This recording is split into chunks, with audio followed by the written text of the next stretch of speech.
రెండవ మాట మనం చూస్తే, నా దోషము పోవునట్లు నన్ను బాగుగా కడుగుము, నా పాపము పోవునట్లు நன்னு பவித்திரபரச்சுமு. இரண்டாவது வசனத்தில் பார்க்கிற நேரத்தில் என் அக்கிரமங்கள் நீங்க என்னை முற்றிலும் கழுவி என் பாவம் ஆறு என்னை சுத்திகரியும் என்று சொல்லப்பட்டிருக்கிறது. మన పాపము పోవాలన్నా, మన పాపము కడగబడాలన్నా యేసు క్రీస్తు నామము తప్ప మరి ఏ నామములో నీ పాపం అనేది కడగబడదు.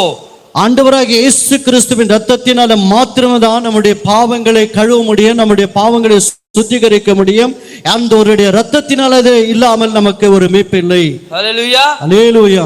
చూడండి ప్రియులారా, ఇక్కడైతే ఈయన ప్రార్థన చేస్తా ఉన్నాడు దావీదు గారు. ప్రభువా నన్ను కరుణించుము, ప్రభువా నా పాపము నుండి విడిపించమని ప్రార్థన చేస్తా ఉన్నాడు. இந்த இடத்துல தாவீது சொல்லுகிறார், ஆண்டவரே என்னுடைய பாவங்களை மன்னியும், என்னுடைய அக்கிரமங்கள் நீங்க என்னை சுத்திகரியும் என்று சொல்லி அந்த பாவ அறிக்கை இந்த இடத்துல எடுக்கிறது நாம் பார்த்து கொண்டிருக்கிறோம். నాలుగవ మాట మనం చూసినట్లయితే நான்காவது வார்த்தை பார்க்கிற நேரத்தில், కేవలము నీకే విరోధముగా నేను పాపము చేసి ఉన్నాను, నీ దృష్టి ఎదుట నేను చెడుతనము చేసి ఉన్నాను, కావున ఆజ్ఞ ఇచ్చేవాడవు నీవు, నీతిమంతుడుగా అగుపడదవు, తీర్పు తీర్చినప్పుడు నిర్మూలము కూడా అగుపడదవు.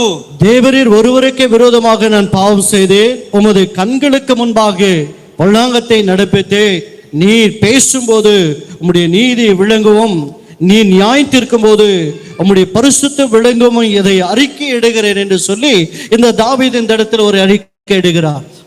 మనలను పాపంలో నుండి విడిపించేది ఆయన మాత్రమే. ఆయనను గోజాడుతా ఉన్నాడు దేవుడు. ప్రభువా నన్ను పాపంలో నుండి విడిపించమని అడుగుతా ఉన్నాడు. நம்முடைய பாவங்களை விட்டு நம்மை நீங்கபடியா ஆண்டவராகிய இயேசு கிறிஸ்து மாத்திரமே ஆகும்படியே தவிர வேறு யாராலும் இந்த காரியத்தை நமக்கு நீங்க மீட்பை கொடுக்க முடியாது.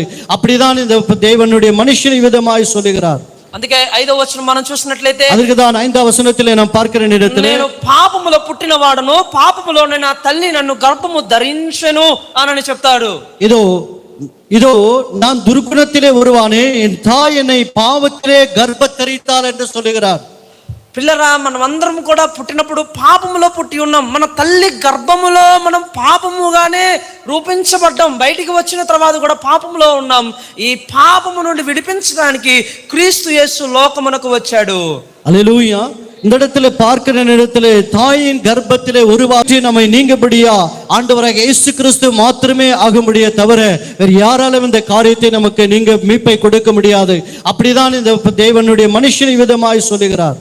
అందుకే 5వ వచనం మనం చూసినట్లయితే, அதுக்குதான் 5వ వచనத்திலே நாம் பார்க்கிற நேரத்தில், నేను పాపములో పుట్టిన వాడను, పాపములోనే నా తల్లి నన్ను గర్భము ధరించెను అని చెప్తాడు.